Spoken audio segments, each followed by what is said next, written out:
Hey everybody, welcome to virtual class. I'm not there today.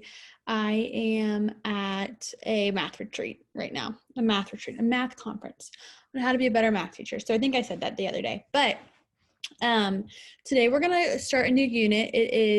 Sorry, this is like double in there, but it is unit 5, and this is Introduction to Linear Inequalities. So we are going to be graphing linear inequalities. We're gonna be solving problems, solving them, all that fun stuff. But today we're just gonna review some stuff that you should have learned probably in 8th grade, and that is on graphing inequalities on a number line, and I'm gonna remind you what linear inequalities are.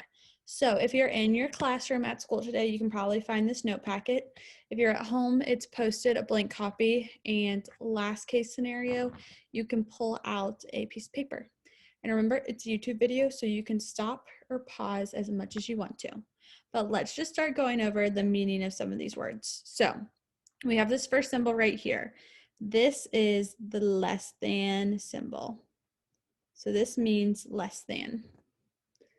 I'm trying to think of a way to help. All I know is that in less than, the pointy side always goes toward the left. So this one is less than, and an example of something being less than is 5 is less than 6. 5 is less than 6.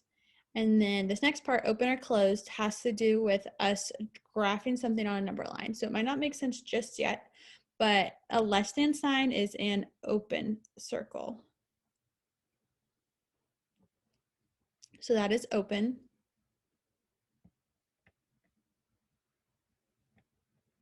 This next one is the opposite. So this one is greater than. And let's say 9 is greater than 4. So, yep, 9 is greater than 4. And this is also an open. So that part again will come in to, it will make more sense in a little bit. This next one is a less than or equal to. So this one's kind of hard to show with an example that's not with variables, so it won't make sense, but like 10 is less than or equal to 10. That's kind of an example. And this one is different. This one is actually closed. So when you have that or equal to part, it's going to be closed.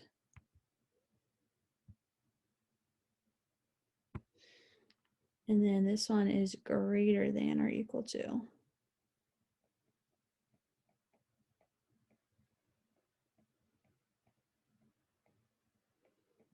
And this is like, let's do -2 is greater than or equal to -2. That's a true statement.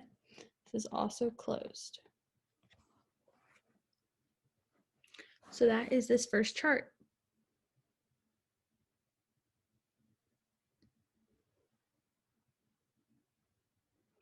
Okay, so pause if you need more time, or if you like had to write that whole chart down, totally understand. But we're gonna do an example first, and this says state whether the following values of x are solutions to the inequality. X is less than or equal to 5. So I'm just gonna think about these by like plugging in numbers. So I'll first think, is 3 less than or equal to 5? So is 3 less than 5, or is 3 equal to this 5? Which one works? 3 is less than 5, right? That one is working because it goes 1, 2, 3, 4, 5. So I'm going to write y right here, and that says, yes, this is a solution. So it is a solution. I'll highlight this. Okay, over here is 5 less than or equal to 5. Now 5 is not less than 5, but it is equal to 5, and that's what that sign means, less than or equal to. So this one works. So this one is a yes again. Now we have 8 less than or equal to 5. So is 8 less than 5, or is 8 equal to 5? Obviously 8's not equal to 5 because 5 is equal to 5. So is 8 less than 5? No, right? Because if you go 4, 5, 6, 7, 8, 8 comes above 5. So this is a no. So I'm going to write an N. And you can probably do the rest of these by yourself, but I'm just going to keep talking about it. So -3 is less than or equal to 5. Well, I know this is less than because -3 is negative and 5 is not negative, it's positive. So this is going to be a Y for yes. 0 less than or equal to 5. This works because 0 is less than 5. And then 10 is 10 less than or equal to 5. So again, it's not equal to 5, but 10 is bigger than 5. So this is a no. So this one doesn't work. So you can obviously see 3, 5, -3, and 0 are all solutions to this inequality, but 8 and 10 are not. So that is how you do this example.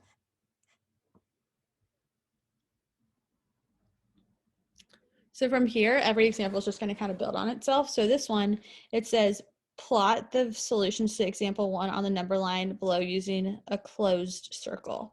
So the ones that were solutions were x equals 3. So I'm going to plot that right here on my number line. And you might just have to draw a number line if you don't have like a piece of paper or you're not using the note packet. But so that's the first one I just did. I just did x equals 3 because that was the solution. X equals 5 was the solution. X equals -3 was the solution, so I'll put that here. And then x equals 0 was the solution. So I plotted all the ones that were solutions. And then I'm not plotting x equals 8, and I'm not plotting x equals 10 because that wasn't a solution.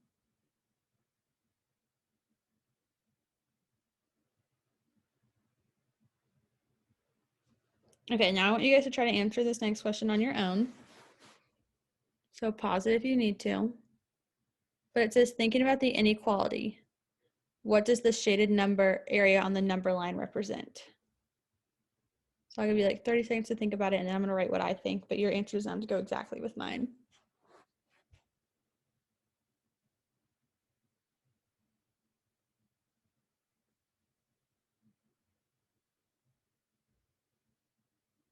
So I would say, like, we just shaded solutions. So the shaded part are the solutions of the inequality.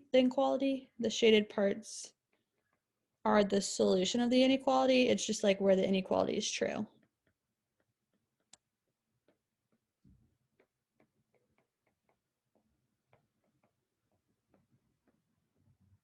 So that's what I would say for this, but I'm welcome to hear any of your answers. I'm sure they're all great.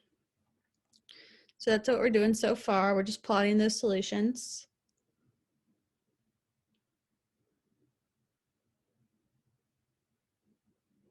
Okay.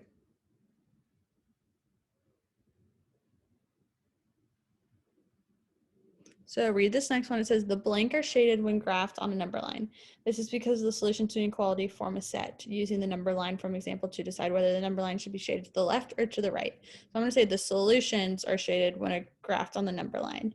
And so if we look at this, should we shade on the left? So if we were to fill in this number line up here, should we shade to the left of 5 or shade to the right of 5? What do you guys think? I feel a little bit like Dora the Explorer right now, just so you know. I'm like asking you a question. No, you can't answer it, but it's okay. But which side should we shade? Should we shade this side or to this side? Think about that. Good. I'm like, Dora, right? Good. You're right. So you would shade to the left side because that's where all the solutions are. So for this one, I would put a point here at 5 and I would shade all of them to the left side. So I'm just going to draw one big line, and that kind of encompasses all the smaller ones I would have shaded. I'll try to make it straighter.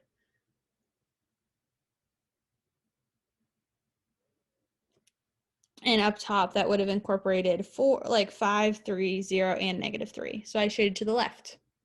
I'm going to shade all those points because all of those points, as we continue to go to the left and left, those will always be smaller than 5. So in complete sentence, explain why you believe the number line should be shaded to the left or to the right. So I kind of just told you, but think about that yourself. You can pause it if you want to, but I'm going to say all of the numbers less than or equal to 5 or equal to 5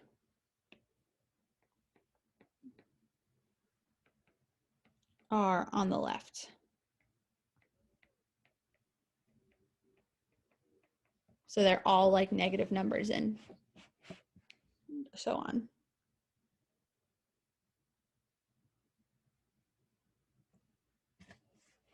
Okay, the next one says, if the complete sentence, in a complete sentence, explain whether the number line should be shaded to the left or the right of 5 if the inequality is x is greater than 5. Then fill in the table. So in this case, I would say if all of the numbers have to be greater than or equal to 5, go to the right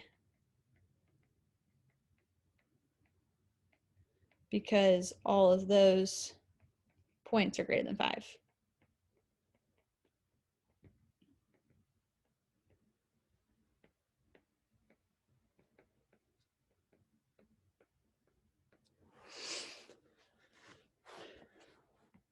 So I'm gonna give you like a minute just to like think and write those down.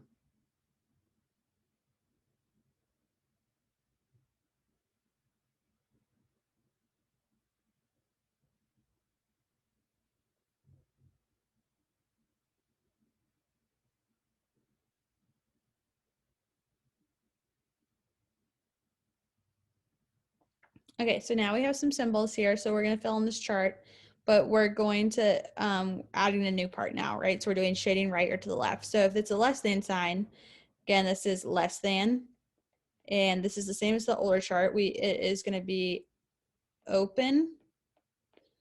And the reason it's opened is because that point exactly isn't included. So we'll see that in example 4 next.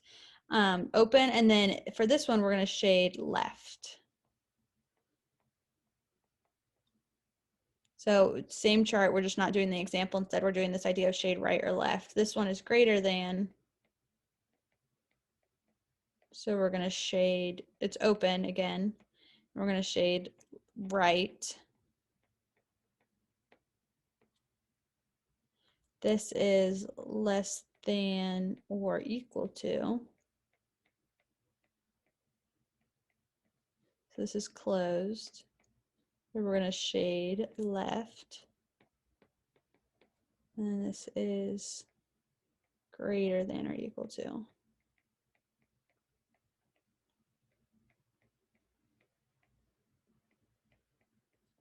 So this is closed.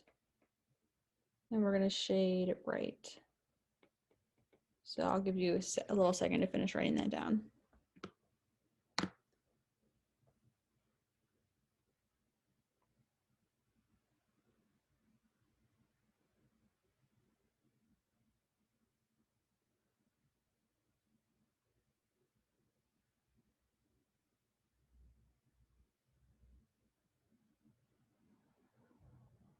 Five now. So it says plot the solution to the inequality x is greater than -2 on the number line below. So now we're going to put everything we've done together and kind of think about it again.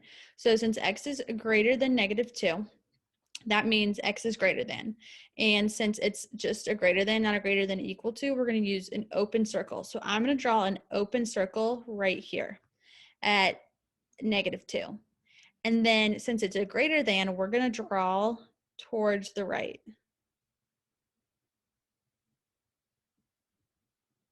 So we're going to draw towards the right. Hopefully you have like a little bit of a straighter, more of an ability to draw straight. And then this question asked me, is x equals -2 a solution? So x equals -2 is not a solution because that would mean -2 is greater than -2. And -2 is not greater than itself. It's equal to, but our inequality doesn't have the equal to part. So that's why we're using an open circle because it's not included in our solution set.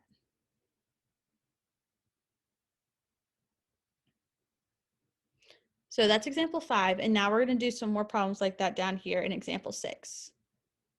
So our first example 6 is at number 7. So because that is x is a less than or equal to sign, I'm going to use a closed circle because it could equal 7. 7 could be a solution to our problems. And then all the other solutions are going to be less than 7. So I'm going to draw an arrow this way, and it doesn't really matter how far I go, just make sure it has an arrow because that shows me that the line is going to keep going on forever, and the solutions are always going to be less than 7.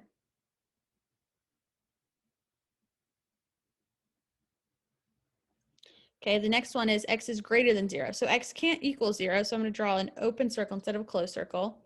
And then x is greater than 7, so all of the solutions are going to be to the right.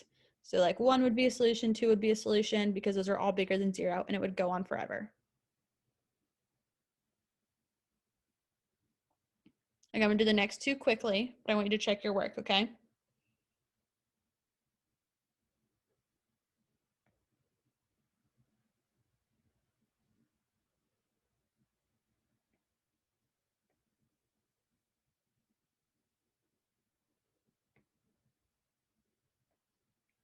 There you go. And that is the answer. So that is the answer to these ones. After this, you're going to have some practice problems to do.